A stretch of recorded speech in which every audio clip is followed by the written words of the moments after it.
So, World War III. You ready? Slow news week there, Slow Joe. news week, yeah. Yeah. Slow news week. I was thinking we might discuss today Biden's new Supreme Court nominee. Yeah, why not? That's a good one, yeah. Yeah. What do you think? You have an opinion on that? Is that an African American? It is. Okay, well, that's Yeah. good. That's good. That's yeah. good, yeah. And what about the COVID? Will we talk about the COVID for an hour? Sure, why not? We've done Yeah. it for 2 years, Yeah. you know? What about some A little bit more. vaccine updates? No, there's not much else Let's going see. on. What do people in the chat want us to talk about? I don't know. Yeah, COVID. Okay. Or, yeah.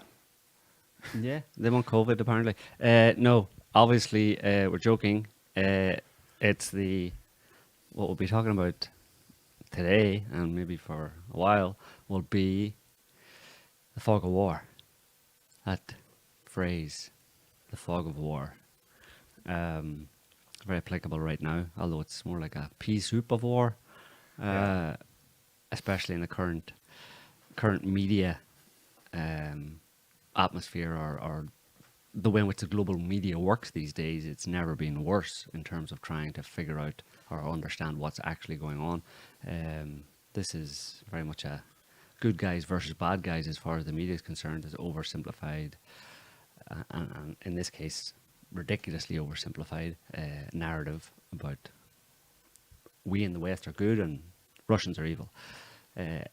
I mean, leaving aside any affiliations, whatever, just that simple, no matter what situation, no matter what war you're in, that simple black and white, goodies versus baddies, is always wrong. You know what I mean? Always. When it's applied across the board, right from top to bottom, it's always wrong. And why anybody would be happy with that or would be happy. So many people are happy to go along with it, but it's ridiculous. It's just wrong on the face of it. You know what I mean? Decades of Marvel comics and evil empires, Yeah. Hollywoodish portrayal is paying off. You Right. know, And not only that, but people really do see the world in those terms. 10 years of demonization of Russia in this specific context obviously has come to fruition as well. I mean, people don't realize it. And, you know, they pick it up as they've gone along over the past 10 years. They picked up, obviously, there's been some pretty high-profile cases where Russia has been presented, and Putin in particular himself, presented as the arch nemesis or the arch evil villain. And then it went away, you know, but that stayed with people, you know, and like I said, it's now all of those various different times which we talked about in last week's show, actually, the various different episodes over the past 10 years or so where Russia has and Putin have been demonized in an extreme way. That stays with people, and now it's all ready to come out. It's preformed and ready to go type thing. Yeah. All it needs is one little headline from CNN or whoever, and people know exactly what's going on, you know. Yeah. When in fact it's utter horseshit for the most part. Quick example maybe of well, I'll give you what do we have here? There's a JPEG, I think, Scotty. Yeah, news coverage. I just wanted to comment on this. I took it from the BBC. It's a JPEG called News Coverage Ukraine, and this is from a couple of days ago. Maybe yesterday. Don't know. Recently, anyway. And I was just scanning through that headline and the sub headlines and the little pictures and all that kind of stuff. And the thing that occurred to me was I wanted to go back to the invasion of Iraq when America launched shock and awe on Iraq and on the Iraqi people. And then that wonderful term, shock and awe. It was almost positive, you know, awe. Induce awe. Well, awe, it's amazing. Iraqis were amazed at the fact that their cities were being blown to bits, and them.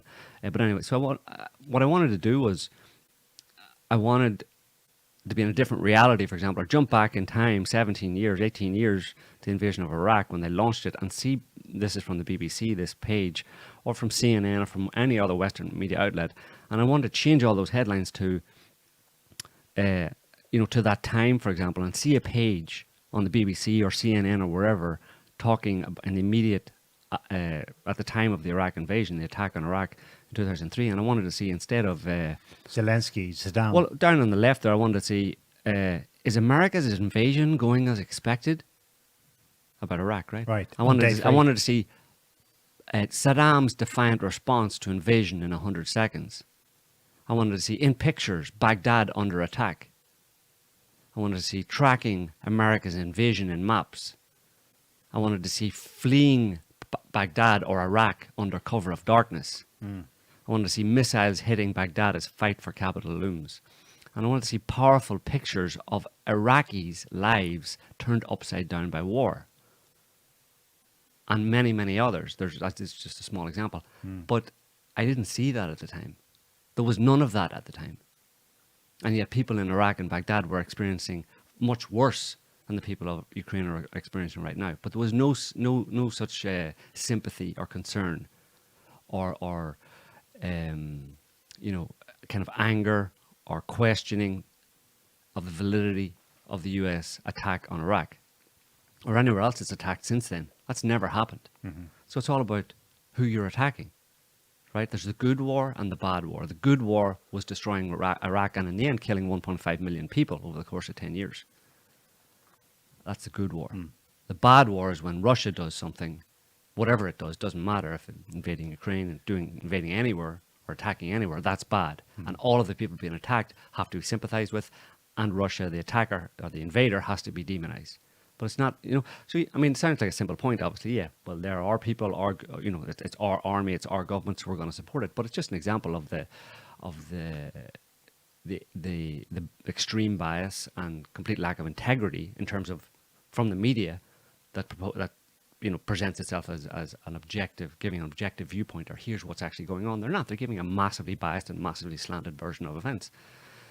And of course, manipulation. If you just go to CNN manipulation JPEG, just one example. I'm sure you've seen many others yourself, but this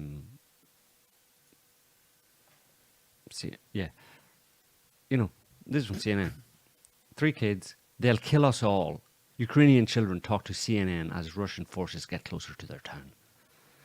That's pure manipulation. Like, just getting a child to say they'll kill us all. Let's get the child's view of what is happening politically, militarily. It's pure manipulation. It's ridiculous manipulation. And, Russia has no intention of killing any children. And it's as we'll see, is taking fairly extreme efforts to avoid civilian death. Unlike anything the US has ever done in any of the countries it has invaded over the past 20 years. So it's just that's, I mean, it's hard to take. I know we should expect it, right? That there's going to be, we've been looking at this kind of stuff for a long time, and we're kind of, in a certain sense, jaded or numb to it in a certain sense, or we expect it. But still, now and again, when I see it happening, I'm like, this is, it's galling, it disgusts me the way the Western media, lie and manipulate and twist and distort. And they're only too happy over the past number of days to jump on video evidence of certain things happening that, and portray them as, present them as in an anti-Russian light, when in fact, almost all of them have had nothing to do with Russia. All the accusations of any videos you saw, we'll maybe look at a few. But do you want to pull that headline up, because it has a snapshot of stories, and there's some we know about that have been fact checked. Yeah, we could go through a few of them. Yeah, if you put the BBC homepage screenshot back up, because the first image shows a missile hitting that apartment building in Kiev. Right. People have seen that. That happened. Missile hit an apartment building. I believe no one was injured or killed because it was empty. Or who knows? Not sure. Evacuated? Don't know. Yeah, you can watch the video of that yourself. The video's on YouTube. That picture shows what happened. And of course, at the time it was presented, I don't know if many outlets actually said this is a Russian missile, but it obviously wasn't a Russian missile. It's almost certainly a Ukrainian anti-aircraft missile that was fired off and went the wrong direction, or was fired in the wrong direction, or it was a Ukrainian mortar that was launched. People don't understand. I can't confirm it, but I've seen a video of a missile launch that somebody said, if you look at the geolocation of the two places, they're close. Yeah, and it came from, so it's a ground from launch Ukrainians. From Ukrainian. Yeah. Probably the guess was, no, again, there's not going to be a pure refutation of the claim, but the guess was that it's from an old launcher, an S-300. So the missile in it is from Soviet times. Right. So these things are misfiring, not responding correctly, what have you. Of course, but there's there's another edge to it that we don't know whether or not that thing was fired deliberately, because Yeah. as we'll see, the Ukrainians are doing some crazy stuff right now, to the point that their strategy seems to be to draw fire upon residential areas from Russian forces. Yeah. Certainly. Well, I mean, yeah, they can do that to a certain extent, but they can't. But I mean, they can do it most effectively in major cities like Kiev or Kharkiv. You know, Kiev's the biggest city in Ukraine, the capital, about 3 million people.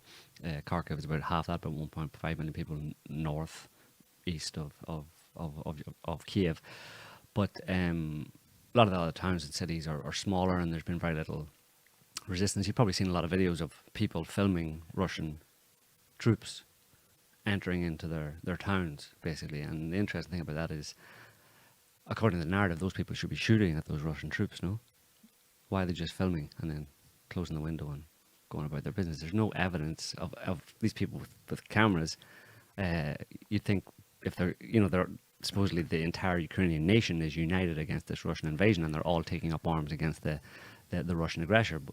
But I haven't seen any videos of any Ukrainians in those residential buildings, for example, with one of the weapons that they've been given by their government, supposedly taking pot shots at these Russian troops that they're filming. Yeah, I've seen a video of a town somewhere in Ukraine's east, where tanks have not been welcomed. People are out, shouting at them and so on and so forth. Sure. Get out, get out. They're trying to block it. The Russians are, making it. They're not there to stay. They're trying to get through the town. Okay, one or two. But I've seen there are also videos that are not shown, where guy filming a convoy coming through the south of Ukraine, it's been translated, says to them, "Good to see you guys. We've been waiting for you since 1991." Right. Yeah. But there's so few videos of people confronting, women. It's mainly I've seen two of two different women in two different places complaining at Russian troops. That's about it. And it's in a country of 40 million people. Okay, it's not, Russia isn't across the entire country, but they've been through a lot of towns at this point. And if there was this massive civilian protest against the intrusion of Russian troops into the country, the Western media would be all over those videos and highlighting them. But instead, they're having to kind of make stuff up, basically, about, that's the thing. resistance and all that kind of stuff. Yeah, So, there've been, where are these protests? yeah. Kiev, which was the site, obviously, of the Maidan Revolution, 2014. Where are the protests now against Russia? Because the forces, for the most part, they are encircling Kiev, but they're outside the city. Are they all left? A lot of them have, but there's something else in that BBC story about the curfew that was imposed. The Ukrainian story is that we've imposed a curfew. It's currently like something extreme from 8 p.m. to 5 a.m. or something. Supposedly that's because there are saboteurs at work, i.e. people from among our own population. No, Russian saboteurs coming into the city. Supposedly, this is the accusation. The bottom line is there are no Russians in Kiev, in the middle of Kiev at this point. They've more or less surrounded Kiev at this point, but there's no Russian military in Kiev.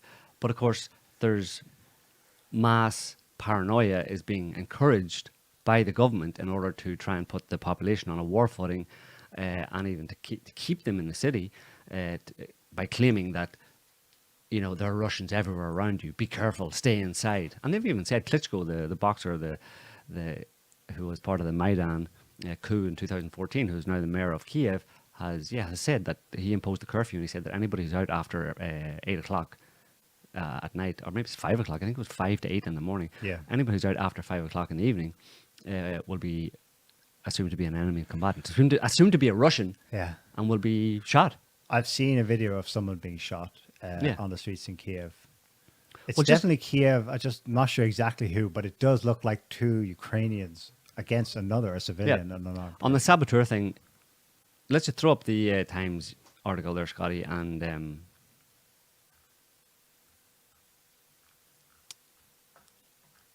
where are we going here? Yeah. So that's not the title actually of this originally. They stuck this up because Putin has declared puts nuclear deterrent. DEFCON. He put them on special status or something like that because of statements made by Western politicians that has the Russians a bit concerned. But anyway, they're just responding in kind because Western politicians have been making statements about possibly taking action against Russia. So he said, okay, well, obviously that means nuclear because you're obviously not going to send any of your troops in. So you would be launching some kind of nuclear war against or nuclear attack against Russia, so we're putting our nuclear forces on alert. Anyway, it's not really relevant because that's just bullshit. If you just scroll down, the actual title of this article was "Volunteers Hunt Traitors and Kremlin Spies as Fear Grips Kiev." That was the original title of this article. So if you just scroll down, it's quite a bit. You can see, go down to a picture, one of the pictures of a few Ukrainian troops in a kind of battle scene. Keep going, yeah. That's a video. Keep going.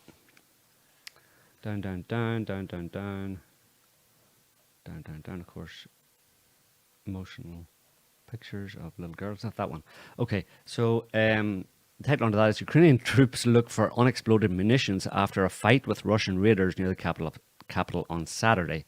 Yeah, of course they don't explain what actually happened there, but basically it was more than likely either rocket launched missiles from the Russian military that destroyed a Ukrainian convoy of military trucks, and these guys are in just picking up the pieces afterwards. They don't explain that in the image because that would be bad for the Western propaganda that says, Ukrainians putting up a good fight and stuff, which they're not, because the Ukrainian military is clown shoes. The Ukrainian government is a clown government, and the Ukrainian military is a clown military.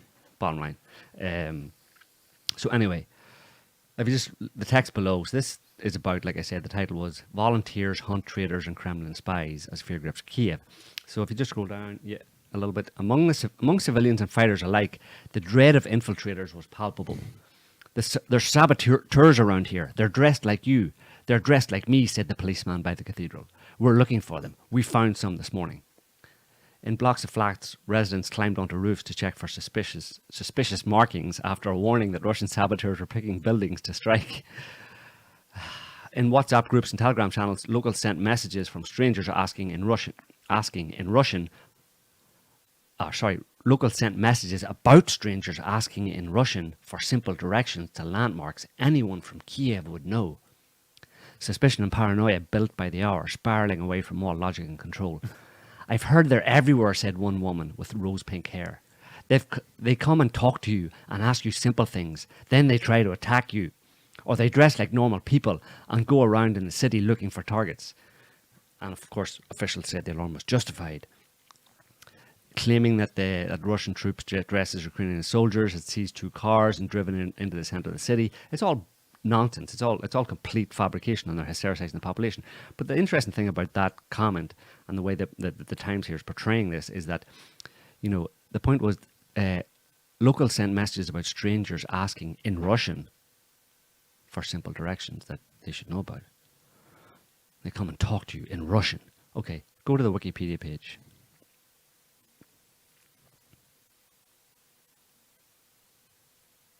This is about Kiev, the city of Kiev, the Wikipedia entry on Kiev. Ethnic composition of Kiev. So we're talking about 3 million people here. According to the 2001 census, more than 130 nationalities and ethnic groups reside within the territory of Kiev. Ukrainians constitute the largest group, to over 2 million people, or 82% of the populations. Russians compose 337,000 in Kiev. Jews, Belarusians, whatever. Language statistics. Both Ukrainian and Russian are commonly spoken in the city. Approximately 75% of Kiev's population responded Ukrainian to a 2001 census on their native language, and 25% responded Russian. According to a 2006 survey, Ukrainian is used at home by 23% of Kievans, 52% use Russian, and 24% switch between both. In a 2003 sociological survey, the question, what language do you use in everyday life, was asked, and 52% said mostly Russian, etc., etc. So the Times is reporting that strange behavior in Kiev is people speaking Russian. Right, and that's what marks you as a Russian agent. So that's a perfect recipe for infighting. I mean, we've seen videos of them detaining people. I think we might have one or two. I don't know if I have... Yeah, go to saboteurs. I don't think this is in Kiev, but it's an example of the kind of thing that's going on. This was somewhere else, but it's just, they stop a car. They just they hear some Russian being spoken in the car. Just play it there. And they, order them out, and they're all crapping themselves. And it's just a couple of guys in a car. And this has happened multiple times, where the anti-Russian hysteria being promoted by the Kiev government, by the nutbags, the clown shoes government in Kiev, is causing serious problems for Russian speakers in the major cities and people who... 52% of the population of Kiev, you can expand that out to other towns and cities in the country, but 50% of the population of Kiev, which is over 1 million people, naturally speak Russian all the time, have done for most of their lives. And now they're walking down the street and they make a comment to someone in Russian, they're a Russian saboteur. Yeah. And immediately they might get shot or something. Or reported or whatever, yeah. you know. But Joe, hang on, I have a question.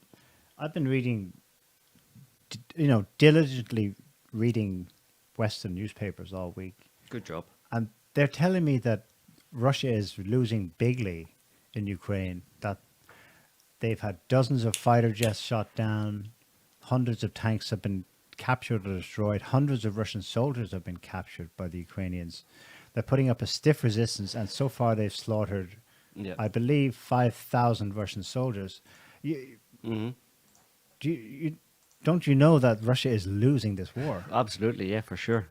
Totally believe that, yeah. Of course, the answer to that is just pure propaganda, Western propaganda. Yeah. They did the same thing in the Iraq War. Close, is it? No.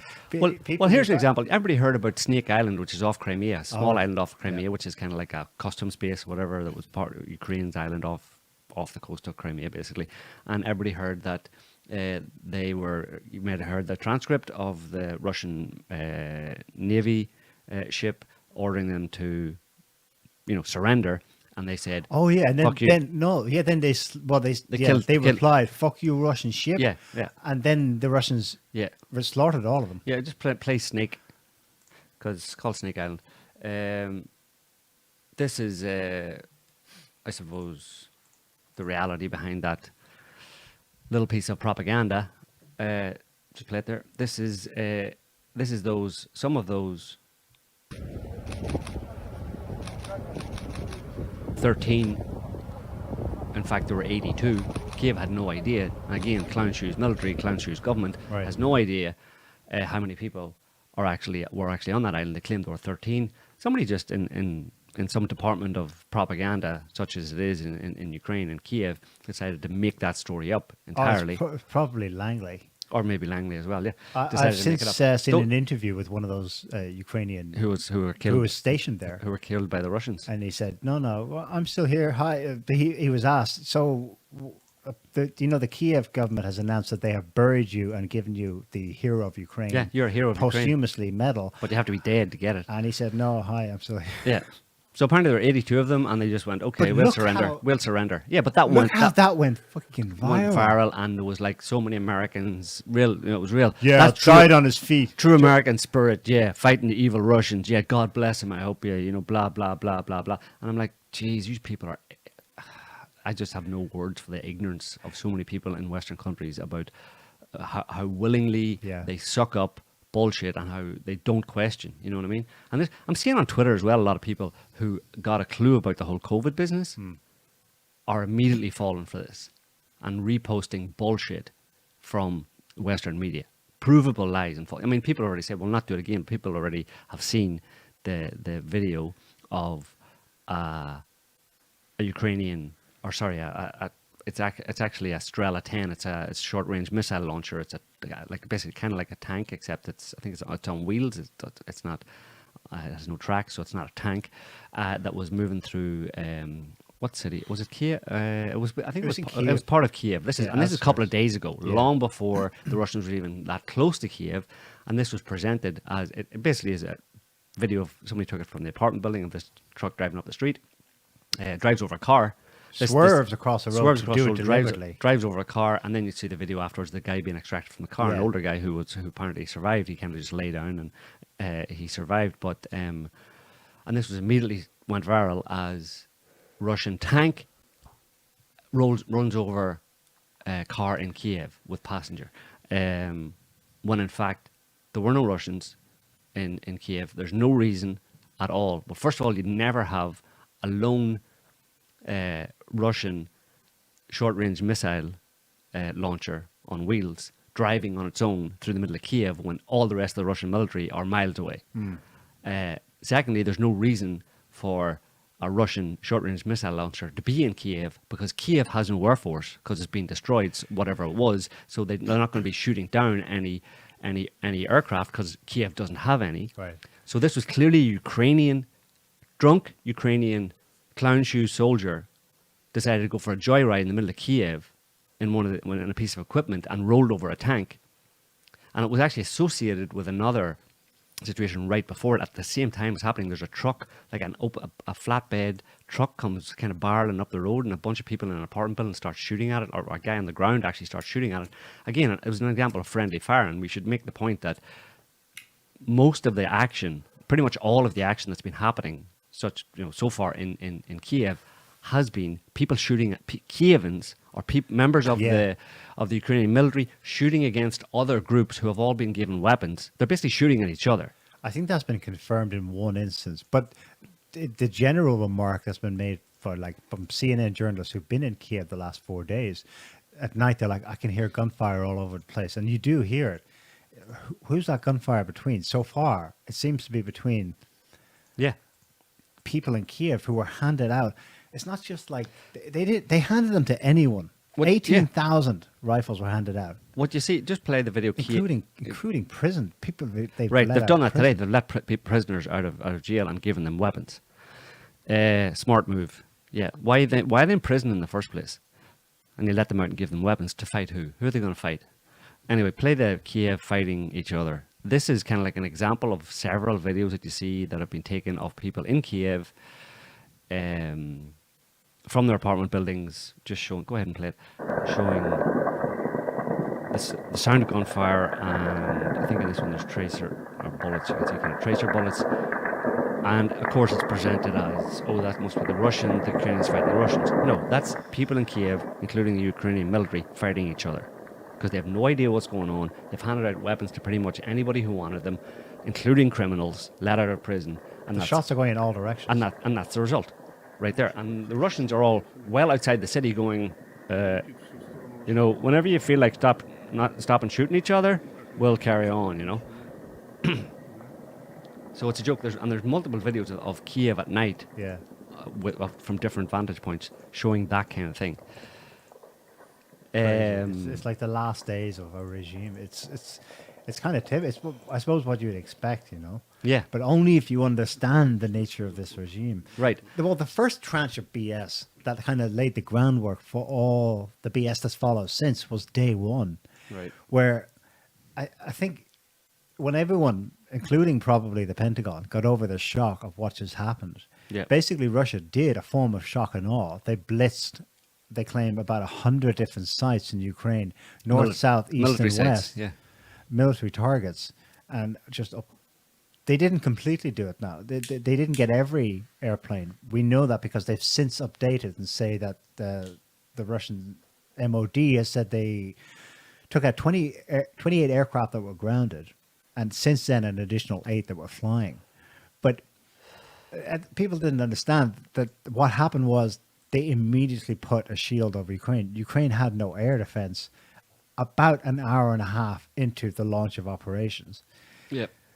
But to kind of boost morale and to draw international support for the regime in Ukraine, they invented this Ghost of Kiev story, where this lone protector of Kiev has been flying for the last 4 nights over the city. And he's at this point, he's downed single-handedly 12 Russian fighter craft over Kiev.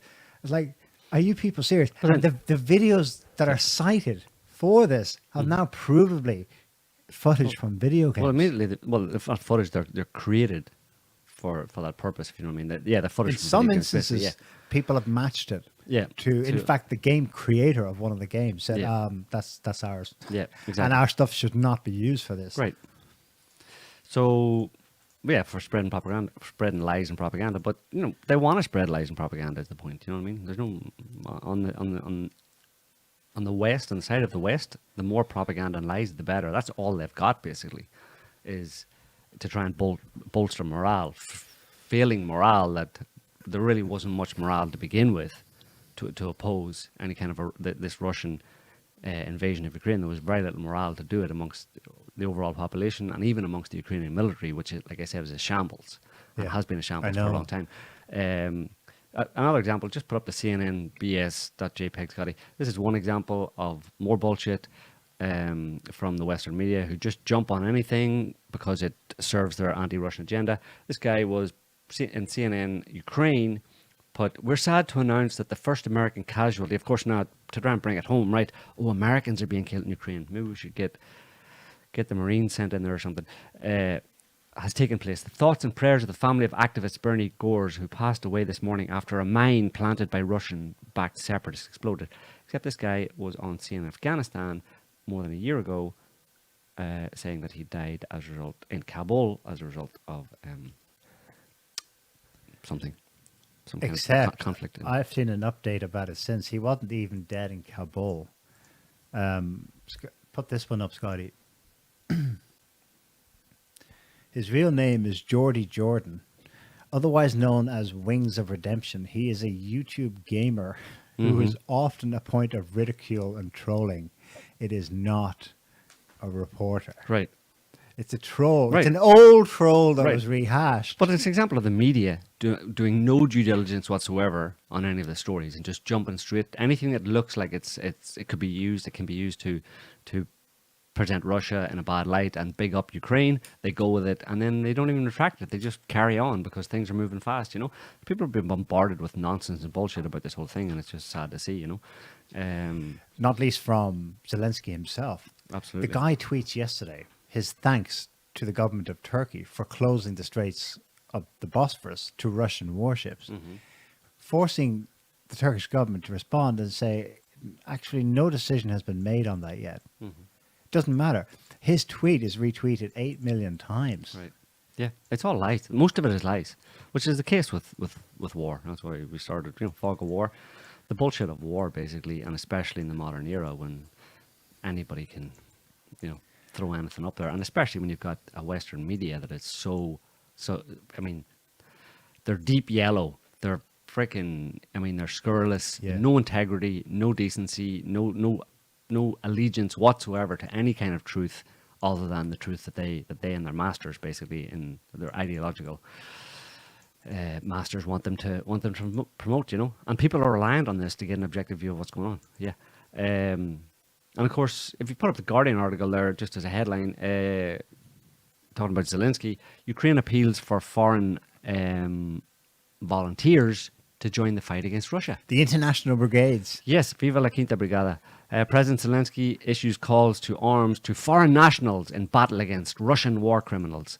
And of course, if you go to the second Guardian article, Truss, the UK Foreign Secretary, Liz Truss, who wants to be Maggie Thatcher, says she would back Britain's going to Ukraine to fight Russia.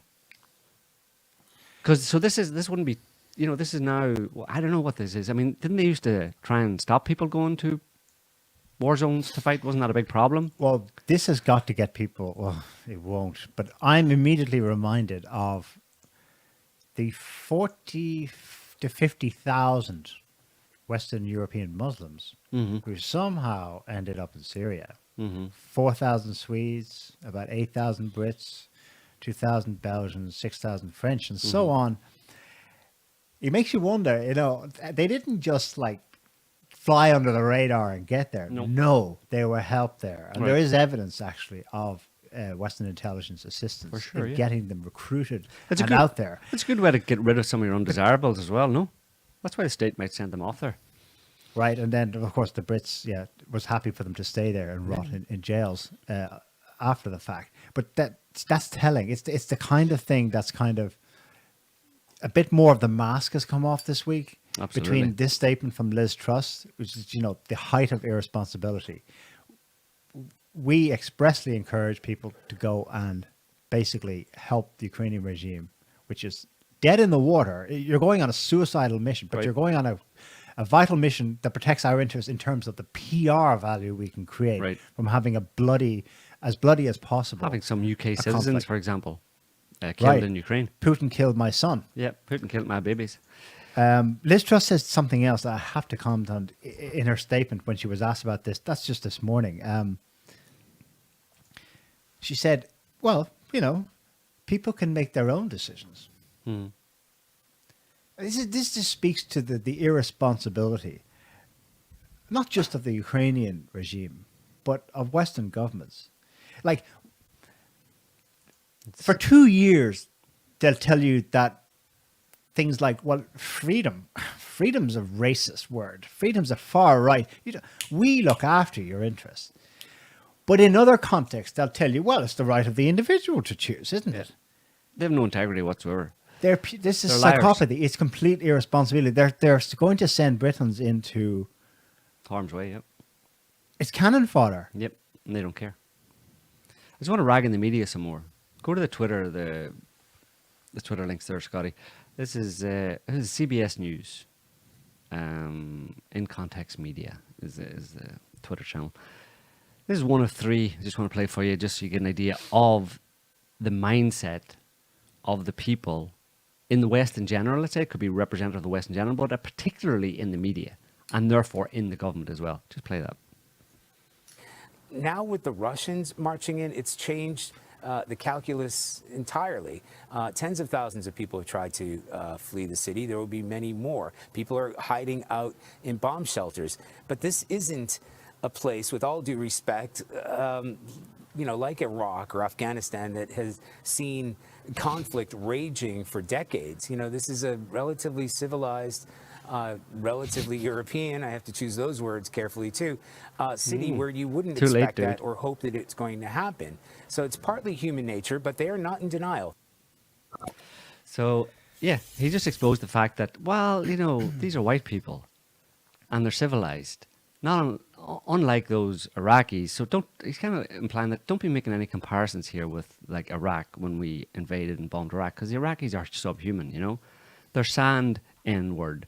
Yeah. They're ragheads, right? That's the way they were portrayed at the time, which was why it was good to bomb them. And that's why this guy probably and all his friends in the media at the time, in the Western media at the time, were whooping it up Yeah. when America fired 500 Tomahawk cruise missiles at Baghdad in one night and killed tens of thousands of people. That was all good, you see, because they were ragheads. Yeah. They're not like us. They're not white.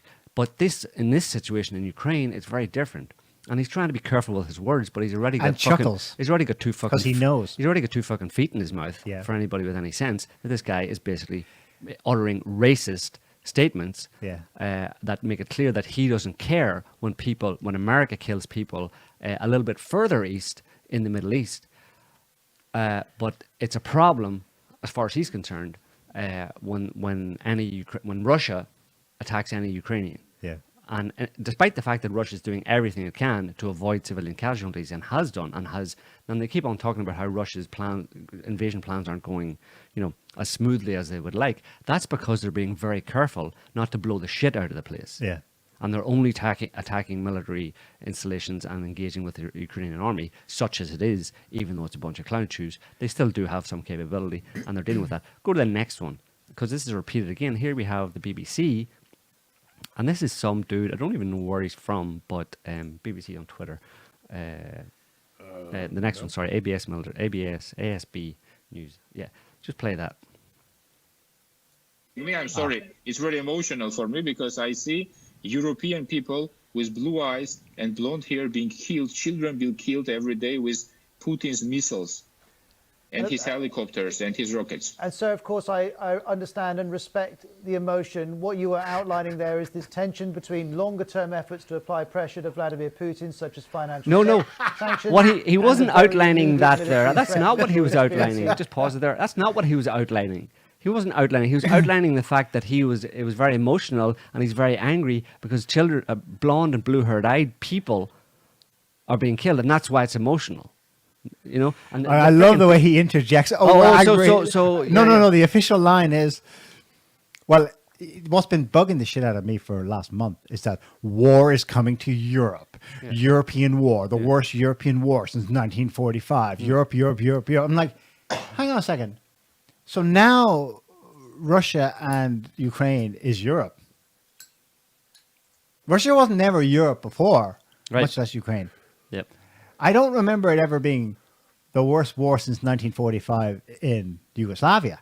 No, that was fine. That was all the war in the Balkans. The Balkans. But it wasn't in Europe. The far-off Balkans, even though we're closer than Ukraine, that was the far-off Balkans, yeah. Across that was fine. The sea from Italy. But the point is that was fine because America was doing it. To go to the third Twitter link I just had up there, Scotty. One more, just to seal the deal here. It's in the title, but you can play it. Now the unthinkable has happened to them. And this is not a developing third world nation. This is Europe. Europe. This is not this is unthinkable. I mean, because in developing third world nations or even second world nations like in the Middle East, that's not unthinkable. Because it's happened, right? So it's thinkable and totally normal in that respect that America in particular and the UK would bomb the crap out of those countries. Like, for example, Yemen. Is Yemen a third world nation? Well, yeah, it's been turned into a third world nation, certainly over the past 7 or 8 years, with the US and UK and France helping the Saudis to bomb the shit out of it and kill hundreds of thousands of people. It's been turned into a third world nation. But more importantly, it's not unthinkable for that to happen there. It's fine for Yemeni women and children and old people and everybody to be killed, and the Western media has more or less ignored it, and certainly haven't portrayed it in any negative light since it's been going on, because they're not white, blue-eyed Westerners. And the thing is, the media are absolutely racist. We don't care about brown people being killed because it's thinkable for them to be killed, but it's unthinkable for people that look like us to be killed. And that's what really gets me here, you know, is that those people look like me. You know, when I look at a dead Iraqi or a dead Yemeni, he doesn't look like me. So, I don't really care. But when I see a Ukrainian, he's got blonde hair and blue eyes. Or at least he's got white skin. And that really gets me in the feels. And that's why I think Russia's dictatorship and Putin's evil, and they shouldn't be doing this. Thank you. That's just a word from our media. Thanks, CNN and BBC, and who's that? The Sky News. It's freaky how they switch. It appears to be switching from beliefs, you know. They go on the one hand from racism bad to, we'll just be racist. I think it speaks to the psychopathy. I don't think it's really racism per se. It speaks to a kind of a Western centrism, an egocentrism. Mm-hmm. But even then, I might be projecting too much conceptual, abstract thought into people who are just absolutely vapid. Yeah. And depending on the circumstances, we'll say whatever helps. Well, tilt it for our side. I mean, for me, the statements of those three reporters as being representative of most reporters in the West is evidence of structural racism within the media, within Western society, and it's coming out. It's unconscious racism, basically, because they think they're saying something fine, right? Yeah. I mean, you have to call it racism because that's what it is. Like, I mean, yeah, there's an argument to say that it's just, you know, kind of like you said, I don't know, just a complete lack of thought, really, whatsoever. They're just reporters and they're just saying whatever, but they input their feels into it. Here's what they're trying to get the impact and, you know, get the emotion running and stuff.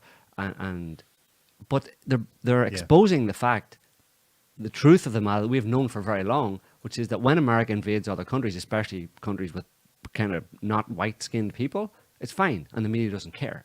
The media thinks it's good because the government says it's good. So the media says it's good. And the people then believe it's good. And they can just ignore it, and it's more black, more dark-skinned people dead. Who cares?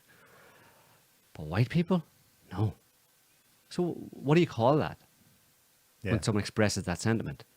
They're basically saying, I don't care when brown-skinned people die or slaughtered by our government, but when white-skinned people are killed by another government, then I care. I don't know. Is there a word for that? Maybe there is. I don't know. It's racism. It is, but it's also going behind it, like you were saying. It's just I don't know what it is, a lack of integrity, a stupidity, an ignorance, a vapidness, a a lack of anything, any core within any of these people. There's no real thought. It's just whatever scores one for our team. Right. Because if they follow their thought through at narcissism. all, Putin is blonde and blue-eyed, for crying out loud. You know, there's white-on-white violence here. But so was technically. Hitler. He was dark-haired, but he was, don't know if he's blue-eyed or not. No, I Anyway, don't think but he so. was white. Go to CNN. It's just an example. We'll get back to here what's going on in Kiev. This is from today, I think, in a little report. I love CNN's reports because they're super manipulative and but they're also funny.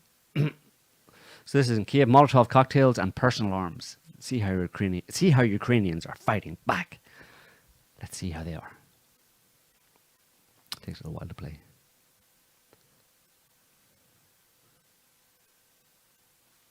It's gonna go anytime now. Okay. Nah, it won't play. It should play.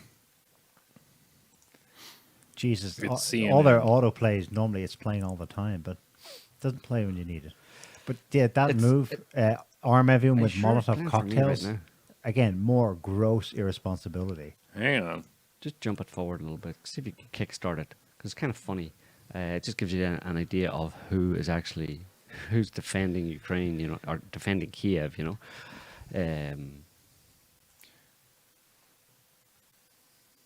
Any movement? There you go. Yeah. No, it just doesn't want to play for some reason. Why are you not playing? Weird. This is exactly why We'll put a link in the the description. Ukrainian government is genuinely a danger to its own people, encouraging them to pick up whatever weapons they can find and take on the Russians. It underscores the fact that they cannot govern, Yeah. not as a normal country. This is what Putin was saying when he announced what he was going to do. He says, we're going in to demilitarize and denazify Mm-hmm. Ukraine. Yeah. For I sure. said, what does that amount to? Is regime change? Yeah, absolutely. What's going to happen? We'll just look at some more videos before we get into that because we're kind of finished with that. But go to. That's not to say, of course, there has been resistance from the Ukrainian military, even though it's clown shoes. They have some capability, and obviously, as the Russians advance, they're going to meet some resistance primarily from the Ukrainian military. Go to Under Fire Karkov MP4. This is a pretty interesting video, actually. It's just Karkov is in the north of Ukraine, northeast of Kiev. It's the second biggest city, 1.5 million people. This is the Russian military kind of advancing on, I suppose, kind of like on the outskirts of it. Probably yesterday. Go ahead. Улица Саперная, Тигр. Again, Две штуки resident. пока вижу. the resident filming, not Третий ползет, having a go, солдаты right? крадутся с автоматами на изготовку.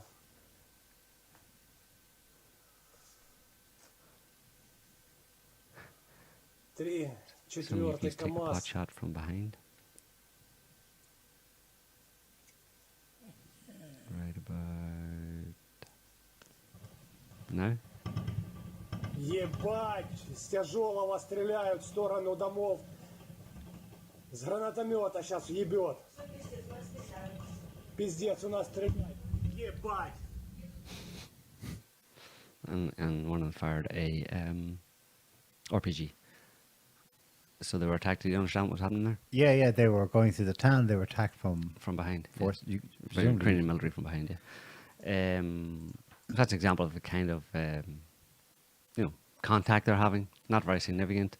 Yeah, And again, it exposed the fact that the idea that thousands of Russian troops have been killed and all that kind of stuff is just not borne out by any of the video evidence. Oh, And well, there- and there I are- want to ask you about that. There have been a few videos where they've been reported as Russian convoys obliterated, Russian tanks, personnel carriers, and so on. Mhm. Surely, are any of them, of those that you've seen, was that the case? No, pretty much all of them are Ukrainian military vehicles. There's no. But some of them have these markings, the Z or the V markings that have been seen on Mhm. Russian. Some of the So Yeah. some of the blown up, destroyed convoy vehicles have the Russian. But there's military very markings. few. There's maybe, I've seen one. How many have you seen?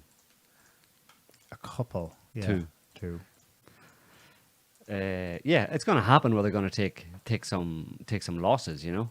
But as a general rule, it's all very well planned, very well organized, disciplined, and you know they have the capability to defend themselves. Obviously, they've got air superiority, or not just they've air dominance, basically, where there's no Ukrainian military flying, and they've got helicopters and all that kind of stuff. So, I mean, there's lots of videos you can watch, but there's no.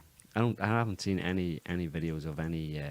Of course, there's very few videos of actual, you know, fighting, which again tells you something as well. Yeah. That there's not a lot of contact in general, or i.e., there's not a lot of response or actual attacks by the Ukrainian military on the Russians. They're basically. I'm seeing a lot of American and British blowhards saying that, oh, is this it? Well, Spetsnaz is shit. The Russian military is shit. What do you They're mean, is this fighting it? a little and then running away. What do you mean running away? That's from some mainstream. They have pretty commentators. much taken Kharkiv, the second largest city of 1.5 million people. They're in the center of it. So I have a video of that. Yeah, Russian forces inside Kharkiv. This is pretty much down the. It's an MP4. This is down the main street of the second largest city in Ukraine. Yeah. Again, the people filming this, why aren't they shooting at them? Right. Well, why aren't Kark- why along with those videos, why aren't people opening up from all these And buildings throwing all Molotov over? cocktails Why at is it them? not happening?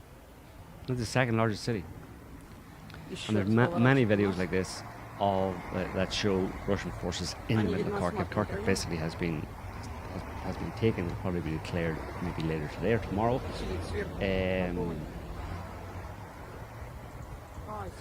Do you remember what happened in Kharkiv in 2014? I remember the Kharkiv had an uprising, a counter-revolution protest Yeah. to the Maidan. Right. And people stormed their government buildings in Ukraine's second largest city and raised the Russian flags. Right. And then they did this thing where they captured a bunch of Euromaidans trying to set off a firestorm in their city. And they created a massive gauntlet and made them run it and slapped them and kicked them. Yeah. So Kharkiv became another Lugansk Yeah.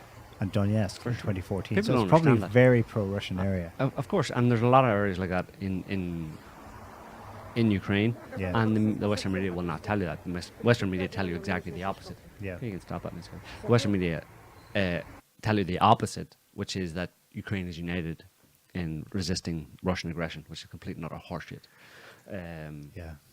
And I'll also tell you that the Ukrainian military is doing a great job when all you see is videos of destroyed Ukrainian military vehicles and dead soldiers, and you know their cities being taken over. And Well, apart from Kharkiv, the latest I've seen is that other large cities of Mariupol yeah, on the Black Sea coast and Odessa yeah, and other smaller ones have been completely encircled. yeah. Surrounded. That's probably speaks to Well, yeah, what the strategy is. for sure, yeah. Yeah. The strategy, yeah. Here's another video. Video Mariupol. This is Mariupol civilians trying to leave the city, and this ties in with the idea that this ties in with the idea that the government and the authorities in these cities in Ukraine have decided, under the military authority, effectively have decided that the civilians have to fight, whether they want to or not, and whether or not they actually support the Kiev government, or whether or not they're Russian. They're supporters of Russia, or whether they're ethnic Russians, or whether they speak Russian. It doesn't matter. You're not allowed to leave the city. You have to fight. This is a video of just that, of people trying to leave Mariupol and being stopped by thugs of Ukraine.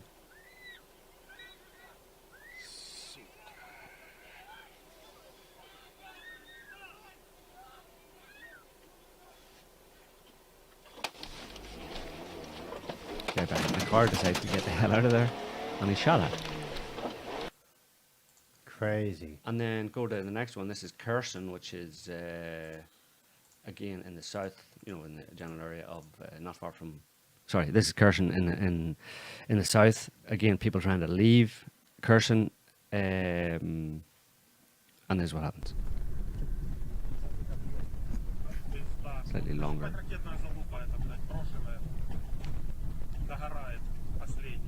That's a destroyed Ukrainian APC or something.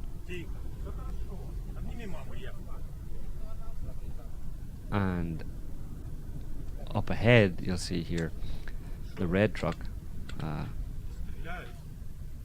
Sammy, has been put across the road, or some kind of a dump truck or something has been put across the road to try and stop traffic by the Ukrainian military to stop people leaving as a kind of roadblock or a checkpoint or something like that. And that truck right in front can't get past, so he's like, well, I'll just go around.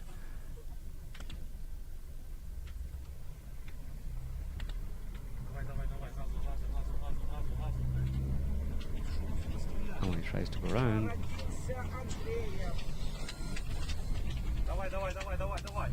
better put the foot down because they start shooting at him. Right.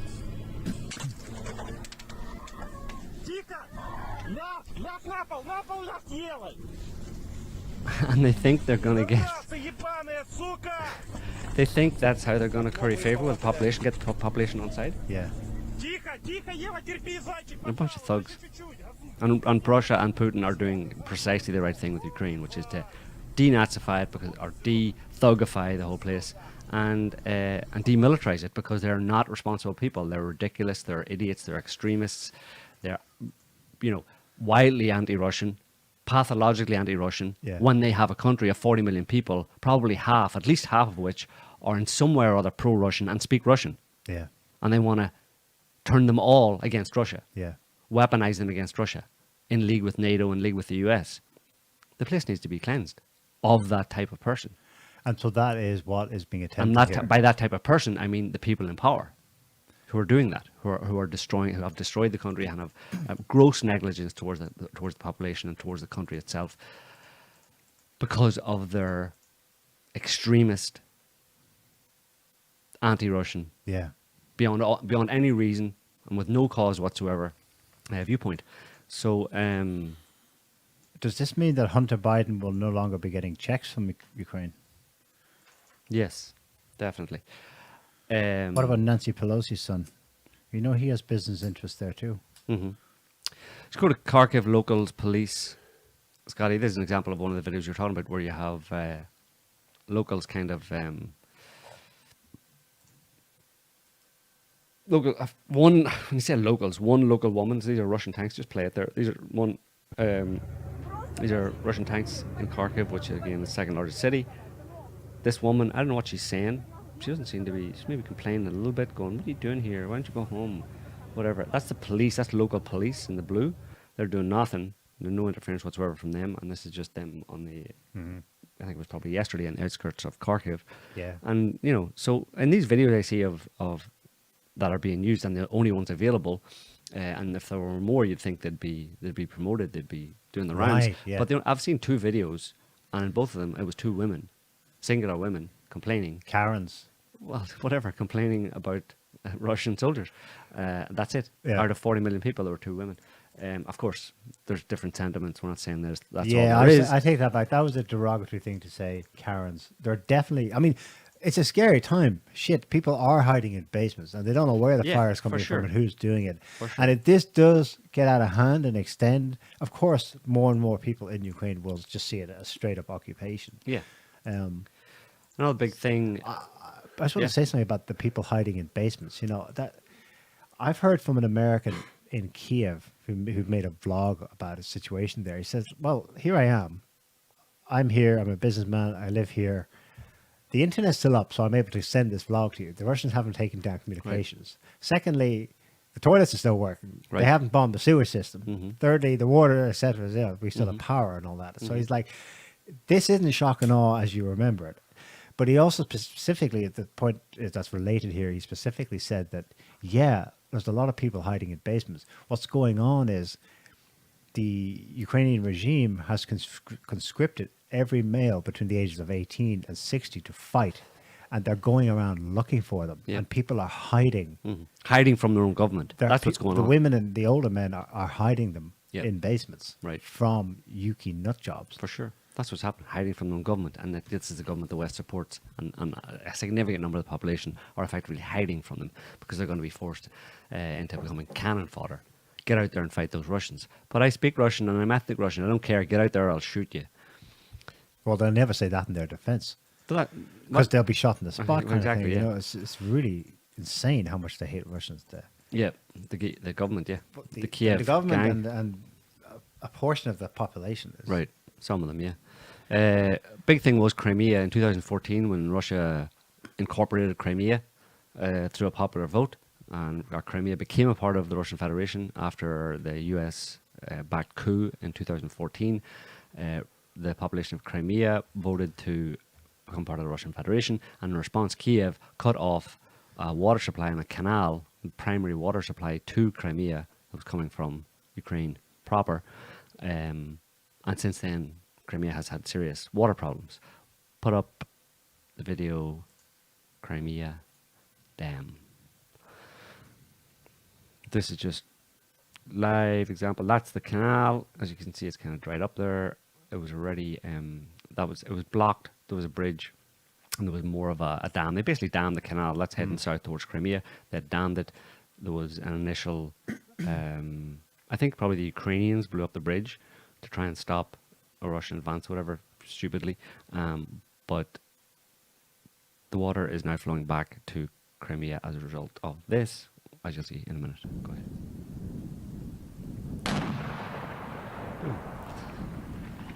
Water flows back to Crimea, which was a big part of the, not a big part of it, was one of the strategic agenda aims of Russia, and as part of their invasion. It wasn't the reason they invaded Ukraine, but it was certainly one of the things they wanted to achieve, which was restart that flow that had been cut off for 7 years to Crimea via that canal.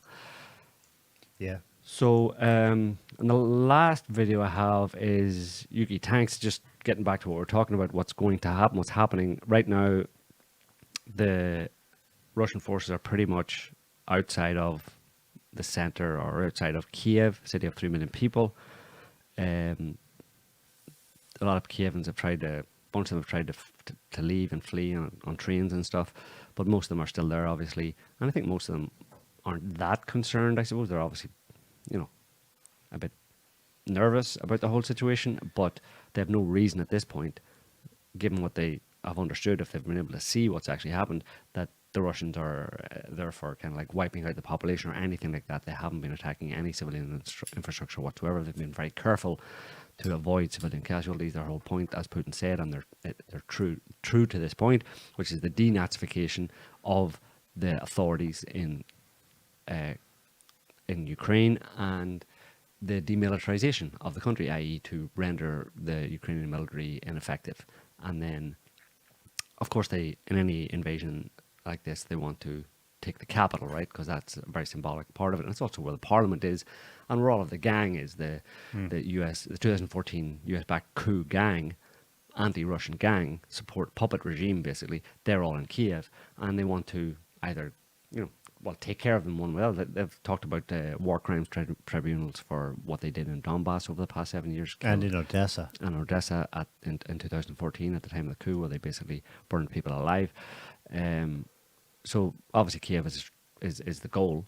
And once you've taken Kiev, it's kind of over, right? You'll have to, you can flee. The regime can flee if they can get out. If they can't, then there's terms of surrender, and here's what's going to happen. And it's going to take a while down the line. New elections, and again, there's a lot of people in Ukraine who will, given the chance, probably and a new constitution. Yeah, a new constitution, and elect political officials who are more sane, basically. Yeah, and a lot of them didn't agree with 2014, the coup in 2014, and the bunch that were put in power by the US in 2014. So that process, it's obviously going to be a protracted process. But you go back to again 2003 and the Iraq invasion. America went through that whole process of they took a guy from, where was he? What was his name?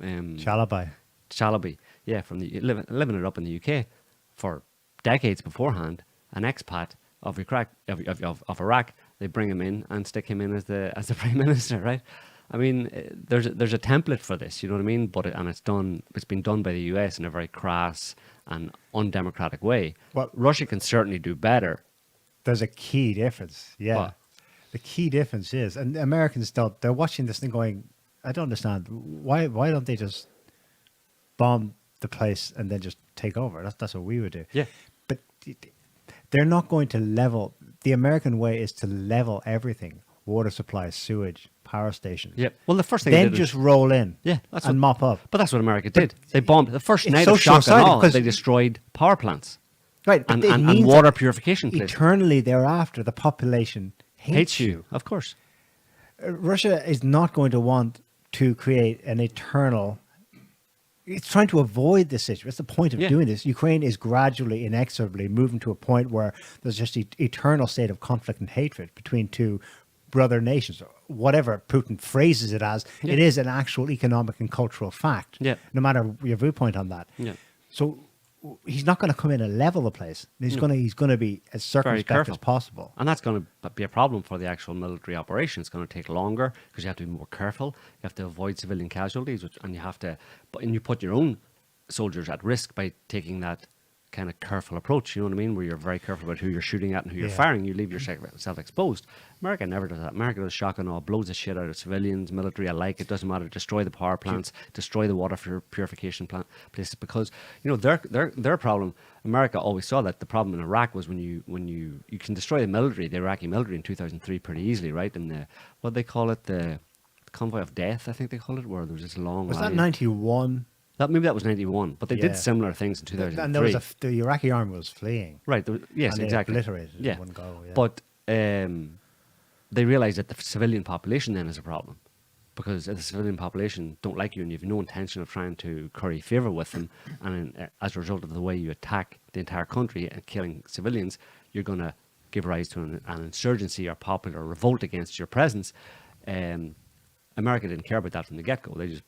They make life as miserable as possible and kill as many civilians as they have to in achieving their objective. Yeah. And then they get an insurgency. But Russia doesn't want that to happen. Yeah. And of course, that's what they're trying to say Russia's going to be faced with is an insurgency, a civilian resistance that'll bog them down in guerrilla warfare in the big cities and stuff. And they're not doing that. That's They're not, has he gone mad? they're He's not lost stu- his marbles. Yeah, no, he hasn't, because he's not as stupid as Western leaders who do that kind of thing. He's not stupid. Yeah. He knows how to go about this, and learning from their own experience and looking at the experience of the Americans. They know how not to go about invading a country. All you have to do is look at what America did. Do you know what the thing is? You're comparing Iraq to this. There's a far more recent example that puts the two strategies side by side. Aleppo, Russian anti-terror operation in Syria versus Raqqa and Mosul, Yeah. US-led anti-terror Exactly. operation. Clear as day. People look it up. The Russians took longer. And there was a barrage of propaganda. They're bombing hospitals, they're bombing this and that. And they were found out to be either fake news or they were indiscriminate attacks carried out by ISIS and other terrorists. Right. They blamed on the Russians, but they were very careful as possible. But the proof was in the pudding. Within 6 months, the people of Aleppo celebrated Christmas on public squares and returned to the city. Life basically returned to as normal as possible within that year. Raqqa and Mosul, the Americans carpet bombed it. And then they went, mission accomplished. ISIS is gone. But sir, the population is, ISIS is gone. The population in Raqqa and Mosul couldn't celebrate Christmas on the square because there was no square, No, obliterated. because America blew the crap Including some 1,000-year-old buildings, Yeah. historical. out of it. We have a question there. Scroll up a little bit. I just saw it in the chat. Can't scroll up Can't there. scroll up. Anyway, it was a question about why the EU is not accepting refugees. As I said, they're not accepting any refugees from Ukraine. Well, because the EU is complicit with America in creating the situation where there'll be, as they hope, as much of a civilian death toll as possible in Ukraine, so they can use it to demonize Russia. People think that that's like, no, they wouldn't do that. Yeah, they would. That's exactly what they're doing. They're hoping behind the scenes, or although they're not very covert about it, they're hoping that there will be as much civilian casualties in Ukraine as possible, so they can use it to demonize Russia. That's all they want, because they believe that Russia is doing this for aggressive imperial reasons, and yet they know as well that it's not, because they know that's not. That's what they tell the public, but they know that's not the case at all. They're all united at this point in trying to protect the Western rules-based order, as they call it, and they're very afraid of any competitor or any challenger, as we mentioned last week about the Bush Doctrine, just pre 9/11, that was part of the Iraq invasion. The Bush Doctrine, the neocon, it was originally the Wolfowitz Doctrine and became the Bush Doctrine, and defined the Bush years in terms of invasions of Iraq and Afghanistan and everything they did there. The whole point of the Bush Doctrine was that it asserted that from this point forward, and this is in the mid-90s, America would not tolerate any challenger to its position as global leader.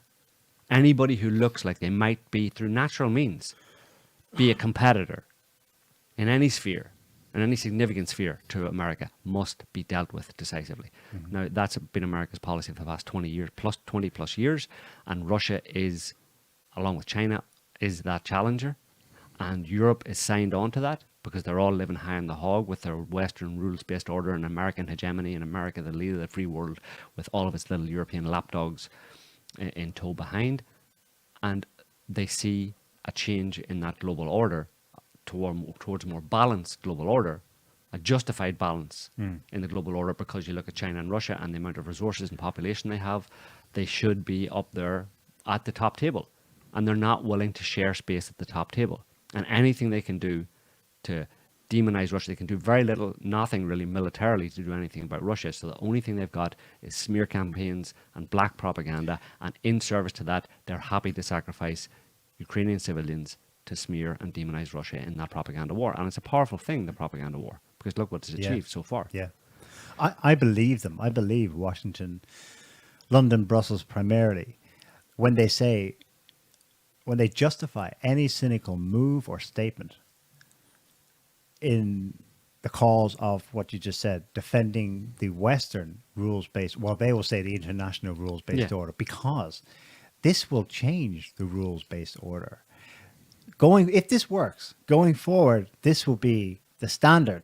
You no longer will get away with carpet bombing and then just moving in to mop up and installing whoever the hell you want. That is probably like it's kind of the core of it right now. You're right. In the long term, it's about Russia and China taking their rightful place in the world in fair competition for trade, etc., etc. But here and now is we must sabotage in any move possible whatever Putin's trying to do, and they probably realized he's trying to do a surgical type of operation here, carefully and cautiously, such that by Christmas, maybe only next year, who knows how quickly, Ukraine can be normalized. Right. Because it will set the precedent and the standard for a new rules-based order, and that is like the end of the old regime, speaking internationally, Yeah, for sure. And that's what they're terrified about, and that's why they're flailing and kicking and screaming and using all of their dirty tactics to try and stop it from happening. But it's changes afoot, and there's nothing they can do to stop it. But they can cause a lot of mayhem and chaos for a lot of people, including their own people, with all these sanctions, etc., which we will just touch on in a minute, as a result of their sanctions against Russia, because Russia's evil, whatever. It's just, the whole thing is ridiculous. It just doesn't work. Another example of the fake news BS from the last 4 days, the taking of the Chernobyl nuclear plant. They claimed at one point that one of the domed, now protected reactors had been blown up, and now radiation was... Yeah, the radiation had spiked. The reality is it's now being guarded jointly. Right. Jointly by the Ukrainian military and the Russian military. Right. Yep. But you're not allowed to say that. That sounds like some kind of cooperation. That's horrible. That's terrible. That's counter-narrative, Neil. Stop it. Just go to the last video. I had their Yuki tanks in Kiev. It's just a short video, and it shows, this is Kiev, pretty much central Kiev. I think it was maybe last night. Just play it there.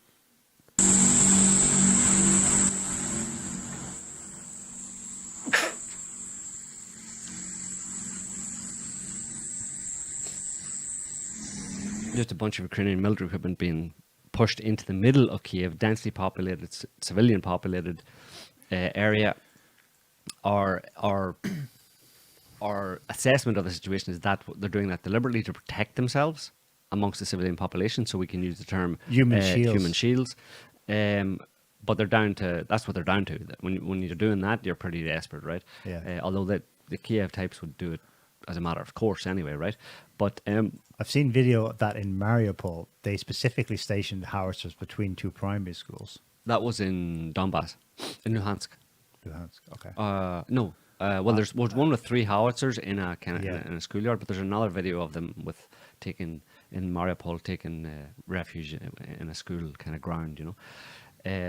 But what's probably going to happen is they're ensconced in the middle of Kiev. They're waiting for the great Battle of Kiev, you know, the Battle of Stalingrad or some bullshit like that, against the Nazis, of course, right? It is kind of history rhyming, but Yeah. not repeating Yeah. the way the West is saying. And they're hoping, and they'll probably take up positions. Ukrainian military clown shoes forces will take up positions in apartment blocks and wait for the Russians to come in and then try and attack them from there. Now, wherever they have their military, like you saw there, the military vehicles and artillery and stuff and tanks going into Kiev, the Russians will probably identify those with drones, with satellite images, whatever, and attack them directly, not directly, but remotely, basically airstrikes or rocket attacks, and try and take those out. But then still you're dealing with Ukrainian infantry, who, like I just said, is probably going to take refuge in civilian infrastructure and try and kickstart some kind of guerrilla warfare. Yeah. And that is dangerous because the Russians have to eventually move into Kiev and take Kiev and liberate Kiev, let's say. But to do that, if they're dealing with a significant number of Ukrainian military nut jobs in civilian buildings with the family in the room behind them or in the room with them while they're shooting, you know, sniper fire or, you know, RPGs or whatever at any Russian, you know, or infantry or any Russian military moving in Kiev, then it gets to a point where you have to attack those locations. Yeah. You can do it as in as limited way as possible, but that is where it's going to cause a significant number of civilian deaths that haven't happened. There basically has been, like, pretty much, like, relatively no civilian deaths so far. How many days are we into this? 4. And there's, relatively speaking, for the kind of invasion and what they claim, there's basically been, you know, no direct, you know, no serious civilian casualties so far. But yeah, in Kiev, the heart of the nut jobs in Ukraine, that's where they'll try and create as big a problem for the Russian military as possible, primarily in forcing them in a way or inducing them to kill civilians, not on purpose, obviously, but by using them as human shields. So that's where it could get pretty messy. But, you know, again, maybe it's not nice and we'd all like to live in a peaceful world and stuff, but the I last thought you were anti-war, Joe. Well, we I've live been in... hearing all this all week from people. Yeah, I know. Yeah, I'm anti-war, but But this is what it is, right? And the US set the rules, right? Where they set the standard for when you want to invade a country, you just go ahead and you kill as many civilians as you want. You know, in Iraq they killed 1.5 million people. Not only that, but they're setting the terms in the sense of pushing Russia to the wall, or attempting to push Russia to the wall, as they have been for quite a long time, and pushing past Russia's red lines and not listening to Russia's reasonable requests for America and the West to respect their security in the same way America demands that everybody respects their security, and Europe demands that everybody respects their security. Apparently Russia's security doesn't matter, and the America has been pushing and has pushed them past the point of past their limits, basically pushed Russia past their limits. So they're to blame for what's happening, and they will also be to blame to the extent that Kiev is a child of the gang in Kiev is a child of the Americans. They're the ones who are deciding to put civilians in harm's way when they could easily make the decision to evacuate or to surrender or go out and meet the Russians outside the city. They've no concern for the civilian population whatsoever. They want them to actually pick up weapons. Yeah. They want people who have no experience with weapons. They have given them weapons and told them, yeah, you go toe to toe with the Russian soldiers. It's like you're just killing your population and you don't care. Yeah. So that's where it's at this stage anyway. What do you think of this theory that the Russians were whatever targeting American biolabs in Yeah, Ukraine? more than likely. Again, with the dam in opening that dam of the canal for water to Crimea, that was another Specific. another objective. When you're going to do this, we're going to do this as well, type thing. Obviously our main objective is as Putin said, is denazification and demilitarization of Ukraine, so that it can become a neutral state on Russia's borders, which it always should have been, and even a Russia-aligned state, which it, arguably is. If you took, I don't know what if anybody ever did a census, but there'd be an argument for that Russia. No, they didn't, because Ukraine, this decision was foisted on Ukrainians Yeah. sans referendum in 1991. right? And one of the people who co-wrote that constitution was Chrystia Freeland's Deputy Prime Minister of Canada's mother. Mm-hmm.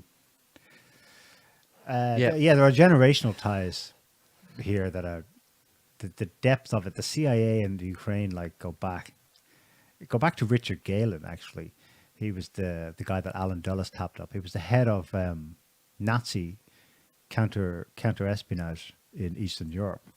So Galen is one of the Nazis. They didn't denazify it. They didn't send him to Nuremberg. They said they took him to Langley, and they Right. said, so we'll let you live if you reactivate or reestablish contact with your Nazi network in Eastern Europe. And what the main source, the Was main Ukraine. support network he had was Ukraine. And from that moment on, when Putin actually, I don't know if he intended or not, when he said the denazification of Ukraine, he might have added that this process has yet to take place since 1945. There are elements in Ukraine who are still, in their heads, it's still 45. Yeah. Hitler is about to return, and do it with the Panzer Division from the skies any moment now. Really, they deified Stepan Bandera, among others. They really do love Hitler. They really do think he was. It's still 45 for these people. Yeah. And that's a large part because they've been encouraged from that time to this. Of course, and it's in terms of American foreign policy, the American governments, the American deep state, the CIA, etc., have always found common cause with extremists around the world in their goal, in their aim to, in their geopolitical strategy, in order to attack their neighbors or attack their competitors. Yeah. Right? They've always found common cause with extremists like jihadis, Muslim extremists, different extremists around the world at different times. They're the ones they aim and encourage because they know that they're the ones who'll take action, and they're the ones that can G up, like Brzezinski talking about a few stirred up Muslims, in Afghanistan. How cynical was that statement? That's what America does, and so it's totally by the book in terms of them facilitating and encouraging and funding and arming and that extremist element in Ukraine in order to attack Russia, which is their competitor. So that's the world we live in. But just on the SWIFT thing, SWIFT is basically just an international banking identification system for transfer of funds. So it's not the actual transfer of funds itself. It's just like, you ever heard of the BIC number or your IBAN number even that you have to put in to show that it's you, it's this bank in this country, this is where these funds are going to. So it's that identification system. Bank account to bank account. Right. Yeah. It's just an identification system basically. But if you cut Russia off or cut anybody off from it, it means that any identifier showing a bank coming from or to a bank in Russia isn't allowed to happen. That transaction doesn't get to go ahead. So it's the initial notification that I want to do this transfer. And you say, oh, that transfer is going to Russia, or that transfer is coming from Russia. Sorry, it's not happening. blacklisted.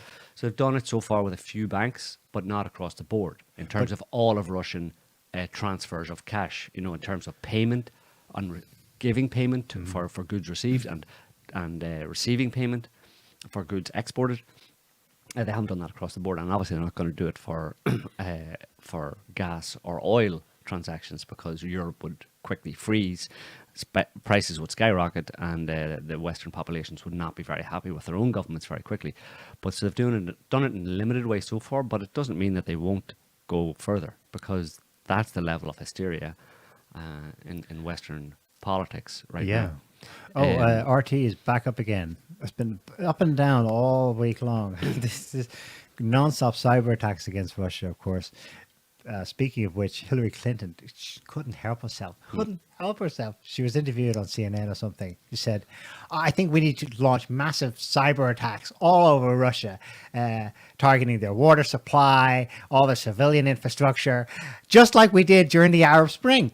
Like, holy fuck. Hillary, you're not supposed to say that. That was supposed to be a spontaneous mass uprising for democracy. Right. And she just let on that it was a US-led freaking massive attack against key governments in the Middle East that set off that firestorm. Right. Like you say, it's just a few stirred up Muslims, who gives a shit.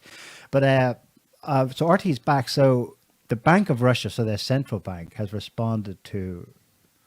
There are also specific sanction threats against the Central Bank of Russia, or is that included in the package? It's included, yeah.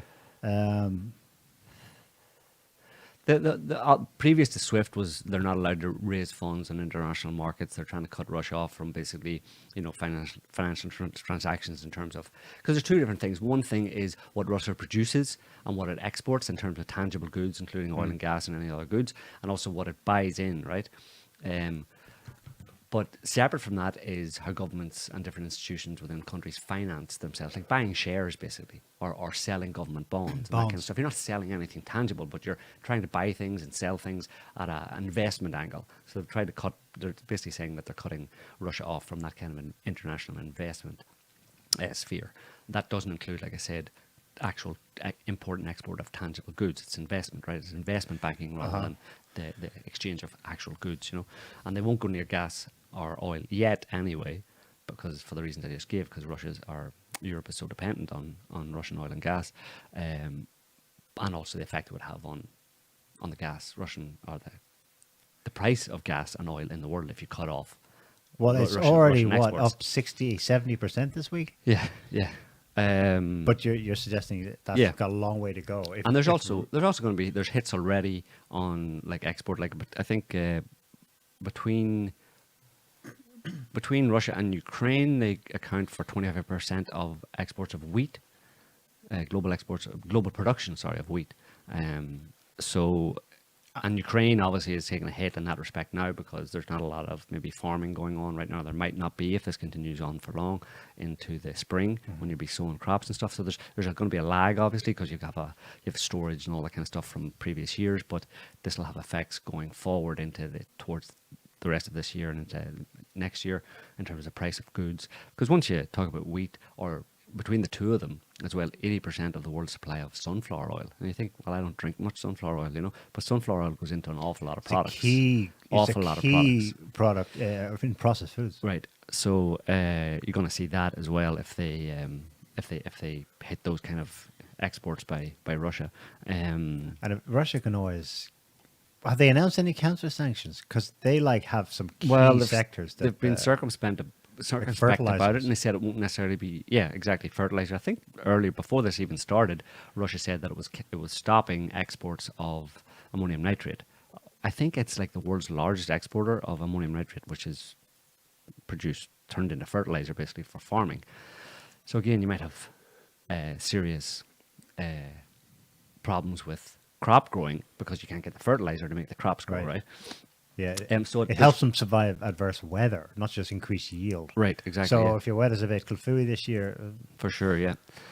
There's many different ways in which this is affecting and is going to affect if they follow through with it on the sanctions against Russia. And again, it's kind of like ties in with the way we're saying that the Kiev government and the Western governments don't care about the civilian population, either of Ukraine or their own civilian populations. They really don't care. And if there's some kind of food shortages and crisis in electricity and gas prices going through the roof and people not being able to heat their homes and stuff, Western governments won't really care that much. They don't fundamentally care that much that people suffer. In fact, they like to see people suffer. Yeah, not least the Ukrainian government. The top story at the moment on RT, Ukraine says it will not surrender to Russia. Yeah, for sure. If we're going down, we're taking down our own population with us, Yeah. kind of attitude. Yeah, yeah. It's fucking creepy. A little as puppet hell. regime that shouldn't be there in the first place is saying that, is holding, like, you know, their population hostage. It's an absolute. If there was ever a cause for, you know, what do you call them, a humanitarian intervention, that's what it is. That's what's happening in Ukraine. You know, Ukraine needs a humanitarian intervention. The Ukrainian people need a humanitarian intervention. That's exactly what Russia is doing. It is humanitarian what they're doing, absolutely. When you understand the situation, and there obviously there's negotiations and back and forth about negotiations between the Zelensky gang and a Russian delegation. They agreed a little while ago there today to go to Gomel in We'll Belarus. see. It's the third attempt. If they in 4 go, days. but again, they can go, but the chances are they'll go to Gomel in Belarus over the border and sit down, and nothing will come out of it. They'll say, no, we don't agree. See you later. So it'll be useless. You know, it's just so just the fact that they agreed to have negotiations doesn't mean. In fact, it's probably unlikely that there'll be anything productive will come out of it. Just as there was nothing productive that came out of Russia's repeated talks and negotiations with the Americans and others over the past 3 months. Yeah. Repeated chats that came to nothing because it was like talking to the mute or the deaf or whatever, you know. Yeah, as It's like Lavrov said about Liz Truss. yeah, negotiating with a pigeon, basically. Yeah, and there'll probably be other similarities with Syria where there were non-stop ceasefires. In some cases they worked. There were ceasefires, humanitarian corridors, and then some jihadi would blow something up to restart it. Russia and Syria advance. Oh, no, ceasefire, and then the process starts. So it'll probably be a stop-start Yeah, process. for sure. How long do you think? I mean, if it's Well, months. the main thing would be to get those people to flee. You know, get them to go and have a what do you call them? A government in exile. Oh, Boris In has Washington, kindly DC. offered. Boris come or- to London. Yeah.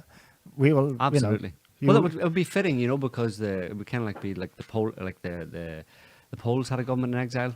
And the French and the French in London. in London in the Second World War, you know, against the Nazis. So it would just be perfect, you know, because Russia's the Nazis, Right. they're invading. We have to go into exile, and we'll organize the resistance. Yeah, they'd like to think it'll happen that way, but it won't, because there is no resistance of any significance in Ukraine. Once you get rid of the nut jobs in the do Ukrainian British military, politicians believe their own bullshit? they're delusional at this point. They're clinically insane in a certain sense. There's an argument for them being actually, you know, from the point of view of the average person, they're insane. Yeah. They don't look insane, they don't act insane, but in terms of what they think and what they do and how consumed they are by their own the belief in themselves and their own worldview, they're totally detached from reality, right? They're in this bubble that is increasingly detached from actual reality. So they talk about, and it all comes across as grand ideas and grand gestures and stuff and freedom and democracy, but it's totally detached from what's actually happening on the ground.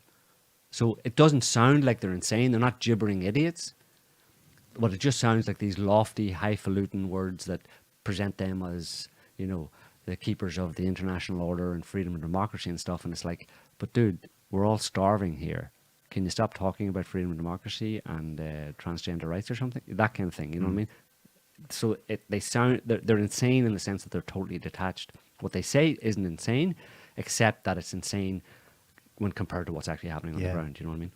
John Kerry was interviewed a couple of days ago, and he said, I kid you not, he said something like, "Yeah, I'm worried because I'm worried that this will be a setback for our climate change goals."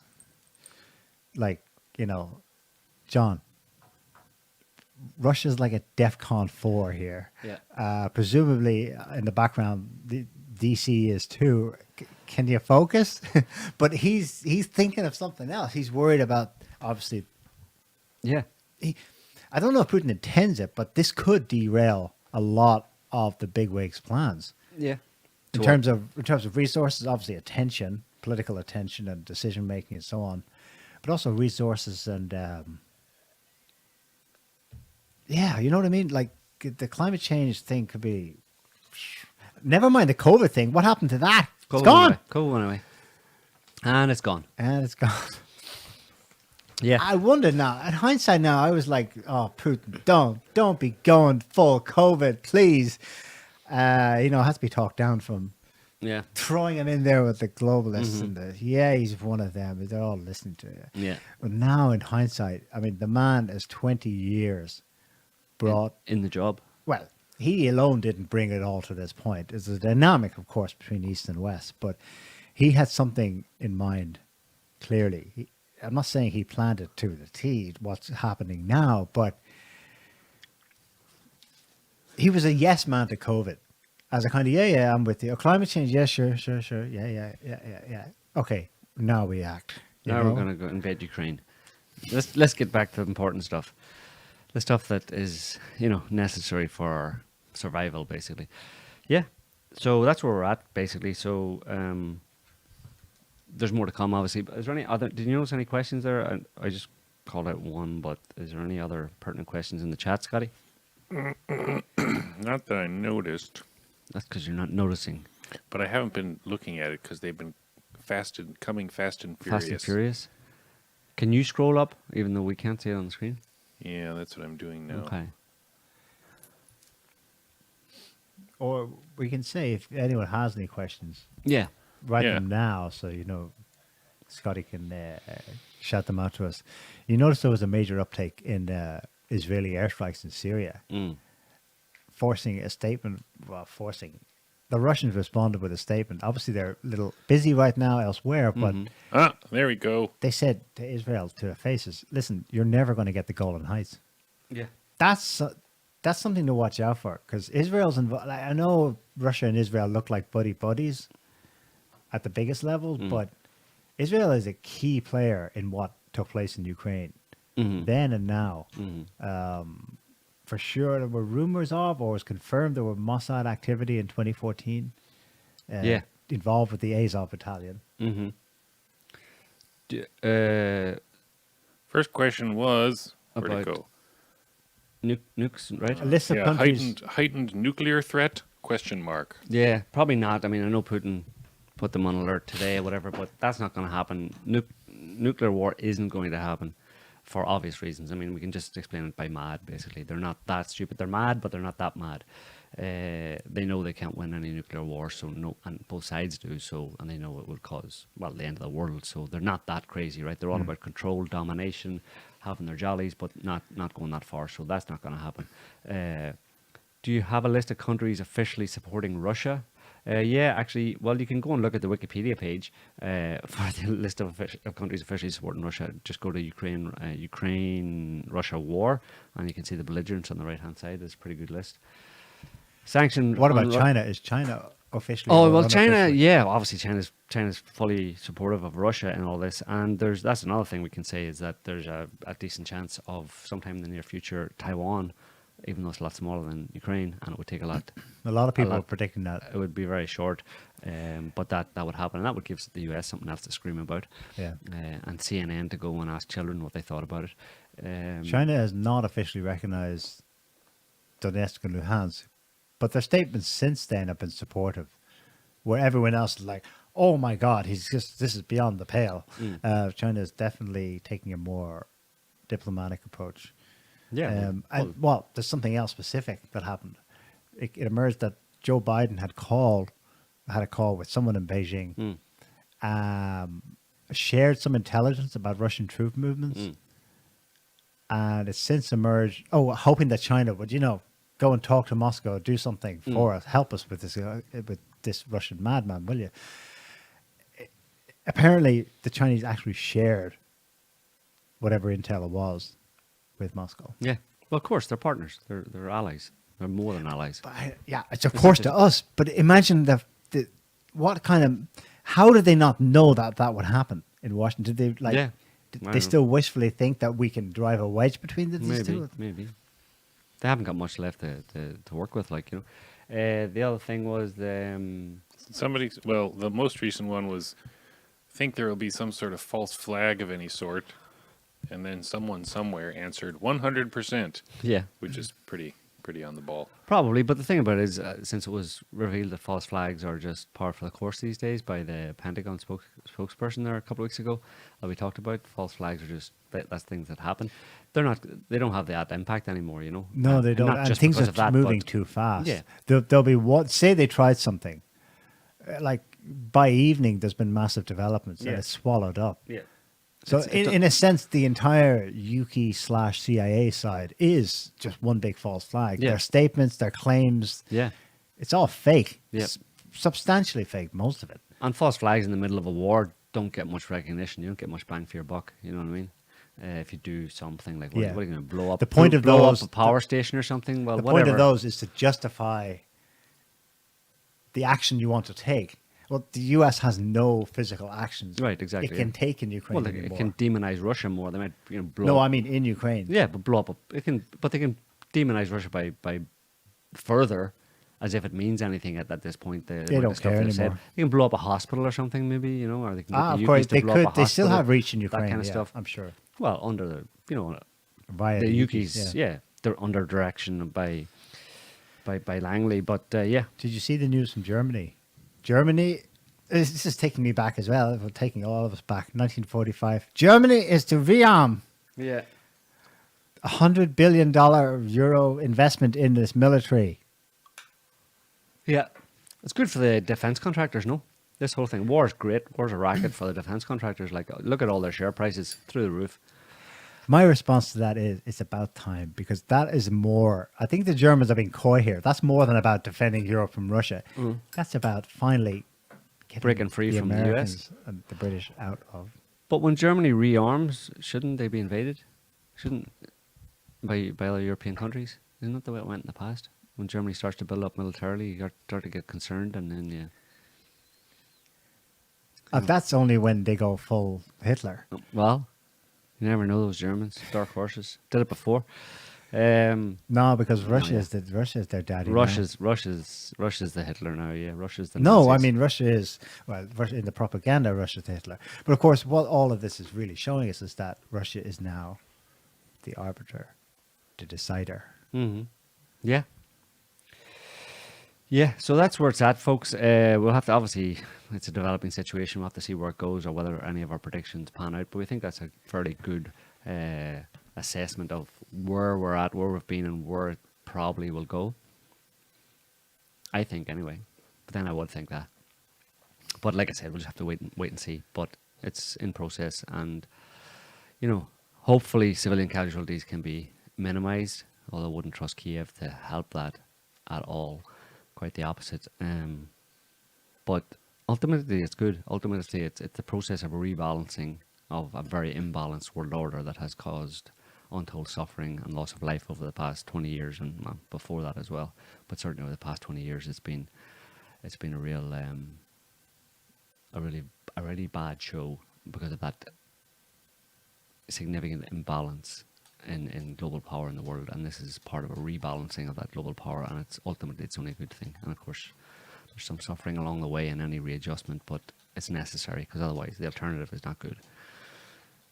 Yeah, so we'll leave it there for this week, folks. Okay. We hope you enjoyed the show. Thanks for watching, listening, and commenting. We'll be back next week with another show. I'm sure there'll be lots to talk about at that point in time.